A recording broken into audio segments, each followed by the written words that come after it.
నమస్తే అండి, నేను మీ బోన్ శ్రీను. మీ అందరికి కూడా ఒక ఇంపార్టెంట్ విషయం చెప్తానండి. చాలామంది మన వీడియోల కిందకు వచ్చి కామెంట్లు పెడుతున్నారు. ఏమనంటే అన్న తెలుసుకొని మాట్లాడండి. తెలుసుకోవడం కాదండి, ఈ రోజు నేను డ్యూటీ దిగాను అనమాట. డ్యూటీ దిగి హెచ్పి గ్యాస్ ఏజెన్సీకి వెళ్ళాను, అలాగే ఇండియా గ్యాస్ ఏజెన్సీకి కూడా వెళ్ళాను.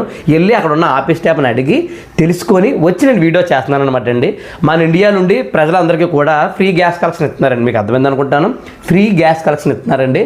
ఇది మన స్టేట్ గవర్నమెంట్ కాదండి, సెంట్రల్ గవర్నమెంట్ది. మన మోడీ గారు పెట్టారు కదా దీపం పథకం, ఆ పథకం అనమాట అండి. ఆ పథకంతో ఫ్రీగా ఇస్తున్నారు అనమాట అండి. అయితే అందరికీ కాదండో, తెల్ల రేషన్ కార్డు ఉన్న వాళ్ళకి మాత్రమే. అయితే మీకు ఈ కలెక్షన్ కావాలంటే మీరు అప్లికేషన్ ఏం పట్టుకెళ్ళాలంటే ఆధార్ కార్డు జిరాక్స్ అండి, అలాగే రేషన్ కార్డు జిరాక్స్. అంటే రేషన్ కార్డులో ఎంతమంది అయితే ఉన్నారో వాళ్ళందరి జిరాక్స్లు కావాలండి. అలాగే bank account xerox, 2 passport size ఫోటోలు అండి.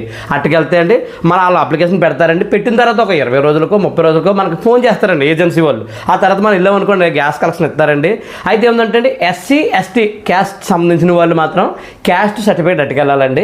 అయితే మనకి ఏమేమి ఇస్తున్నారంటే వాళ్ళు మనకు బండౌట్ ఇస్తున్నారండి, రెగ్యులేటర్ ఇస్తున్నారు, అలాగే బుక్ ఇస్తున్నారు, పొయ్యి కార్డు ఇస్తున్నారండి. అయితే పొయ్యి కొత్త చిన్నదనమాట అండి, చూశాను అని బాగానే ఉందిలేండి, ఆ గొడవే లేదు. కాబట్టి అండి ఈ విషయం చాలా ఇంపార్టెంట్ విషయం, మీకు కూడా తెలుసు కదా. కాబట్టి ప్రజలందరికీ కూడా ఈ వీడియో షేర్ చేయండి. అందరూ క్యాష్ కలెక్షన్ కోసం చూస్తున్నారు పాపం. అలా వీడియో లైక్ చేసి మన పేజీని ఫాలో చేయండి.